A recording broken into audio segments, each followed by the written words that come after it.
जय महादेव। मैं कल यहाँ आया था और आप लोग जिस सभागृह में आज बैठे हैं उस सभागृह में वास्तु भगवान को लेकर एक यज्ञ का आयोजन हुआ और मैंने देखा कि उस पूजन में एक साधारण व्यक्ति को यहाँ बिठाया गया। मैं तो एक पत्रकार हूँ, सामान्य सारे अध्यक्ष लोग बैठते हैं, लेकिन सामान्य व्यक्ति के हाथों से यहाँ पर जो कल पूजा करवाई गई तो मुझे लगा कि समाज में कोई मोम गुम से बना नहीं है। लोग कहते हैं कि ये जो भवन बना है इससे इतिहास बनेगा।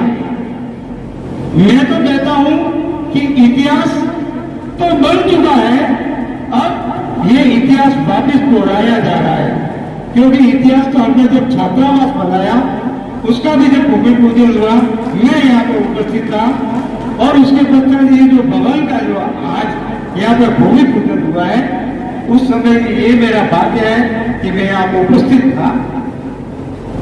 भूमि पूजन हम क्यों करते हैं?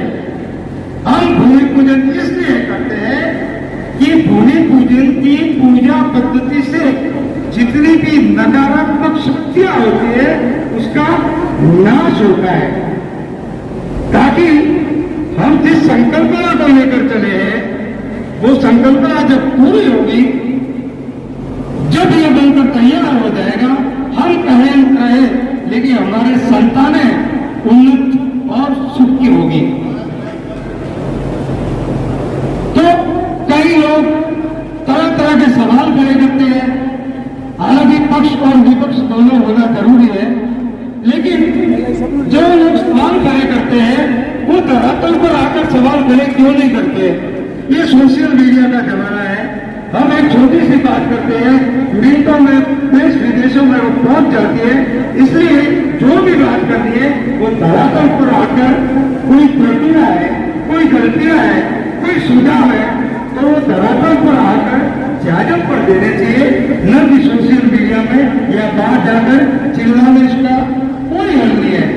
बंधुओं, समय करने मैं ज्यादा विषय नहीं रखूंगा, एक विषय और रखूंगा कि आहार, निद्रा, भय और मैथुन ये मनुष्य की तरह जानवरों में क्या है।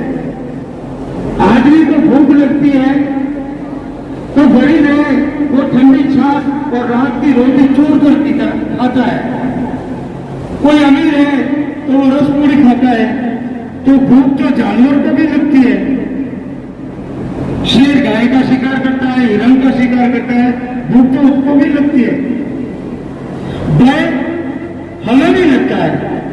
मुझसे कोई ज्यादा पहलवान आपके सामने आके खड़े हो जाए तो मुझे इसे भय लगेगा, क्योंकि उसकी बॉडी लैंग्वेज देखकर ही मुझ में डर पैदा होगा। तो डर तो जानवरों को भी लगता है। बिल्ली कुत्ते से डरती है, चूहा बिल्ली से डरता है, तो भय तो जानवरों में भी है। नींद मनुष्य भी लेता है। अरे नींद तो पशु पक्षी भी घोंसलों में लेते हैं।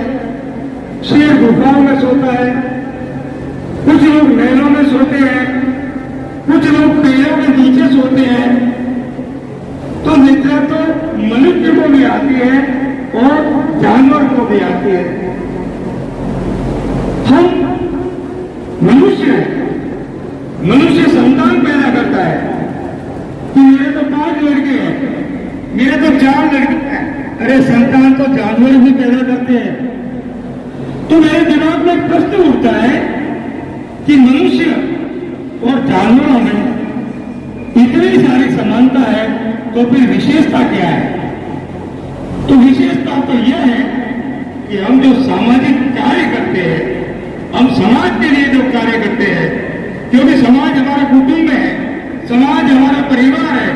केवल मात्र जय महादेव बोलने से आपके समक्ष पानी का लोटा आ जाता है, यही फर्क है। इसलिए समाज में जो सेवा कार्य करते हैं उनके साथ नहीं खड़े रहे तो उनका मॉरल सपोर्ट कीजिए। आप आज जो बोएंगे उसे हमारी आने वाली पीढ़ी उस फसल को काटेगी, यह सोचकर हमें आगे बढ़ना है। नारायण जी भाई साहब बहुत सारे विषय यहाँ पर आए, मेरे लिए कोई विषय नहीं बचा है। मैं तो आपसे हाथ जोड़कर निवेदन करता हूँ कि गाड़ी लाना तो बहुत चालाक बात है, गाड़ी तो कोई नहीं लाएगा, लेकिन गाड़ी लाने के बाद यदि आपको उस गाड़ी को चलाना नहीं आता है तो वो गाड़ी किस काम की? हाँ, ये छात्रावासों की तो गाड़ी है, ये बन गई। मेरे मन में ऐसा विचार आता था कि कभी गाड़ी बंद हो गई तो मैं यहाँ से निकलूंगा तो मेरी आंखों में पानी आएगा, लेकिन ऐसा नहीं हुआ।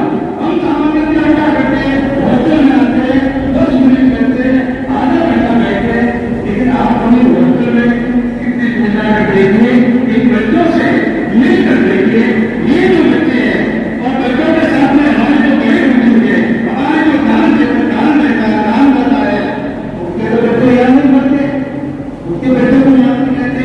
हमारे इतने दृष्टि है जिन्होंने बड़ा बड़ा सहयोग किया है, आप देखिए उनके बच्चे तो याद नहीं रहते, उनके बच्चे तो याद रहते नहीं, लेकिन उसके बावजूद उनके दिलों दिमाग में एक पीड़ा है, वो ये है कि मैं समाज के लिए सामाजिक कार्य करूंगा, मुझे तेरा तुझको अर्पण, मुझे जो ईश्वर ने दिया है वो मेरे कुटुंब मेरे समाज को दूंगा, इस भावना से ये काम करते हैं।